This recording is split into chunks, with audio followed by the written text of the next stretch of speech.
In 1704, a Scottish sailor named Alexander Selkirk stood on the shore of a remote island in the South Pacific, watching his ship disappear over the horizon. The decision to stay behind had been his, and it may have saved his life. Selkirk had been sailing aboard the Cinque Ports, a privateering ship raiding Spanish territories along the coast of South America. He was an experienced navigator and not afraid to speak his mind. When he realized the ship was leaking and poorly maintained, he warned the captain they'd never make it back to England in one piece. He told him make repairs here on this lonely island, part of the Juan Fernandez archipelago off the coast of Chile. The captain refused, but Selkirk refused to sail. He stepped ashore with nothing but a musket, gunpowder, a knife, some clothes, a hatchet, a Bible, and basic navigation tools. He thought another ship would come within days. None did dot the island was no tropical paradise. Steep hills, dense forest, and rocky shores surrounded him. The nights were cold. Rats scurried through the undergrowth. At first, he survived on lobsters, fish, and birds. Then goats, descendants of animals left behind by earlier sailors, became his main food source.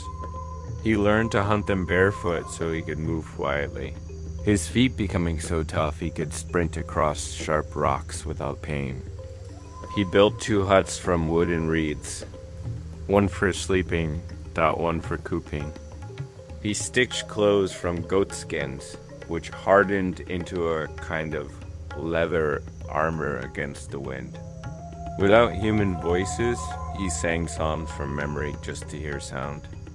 He kept his weapons in perfect condition, knowing they were his lifeline. But isolation wears on the mind. Months turned into years. He sometimes chased ships on the horizon, lighting signal fires that went unanswered. His only companions were the goats and cats he tamed to keep the rats at bay. The Bible became his constant companion, a structure in a life without clocks. Halfway through his exile, a Spanish hunting party landed on the island. Spain and Britain were at war, and capture meant likely execution. Selkirk hid in the forest for days, watching them from a distance, barely breathing as they passed. When they left, the loneliness hit harder, the closest humans he'd seen in years, and he couldn't reveal himself. If you're into survival stories like this, hit that subscribe button. There's more real-life tales that sound stranger than fiction coming out. By the 4th year, Selkirk had become a different man, lean, strong, and almost feral in his routines. His senses sharpened. He could spot a goat from across a valley and stalk it for hours. He could run faster and longer than he ever had at sea.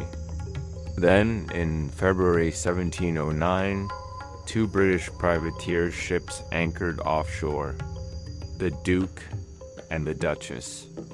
Selkirk sprinted to the beach. When the sailors met him, they were stunned.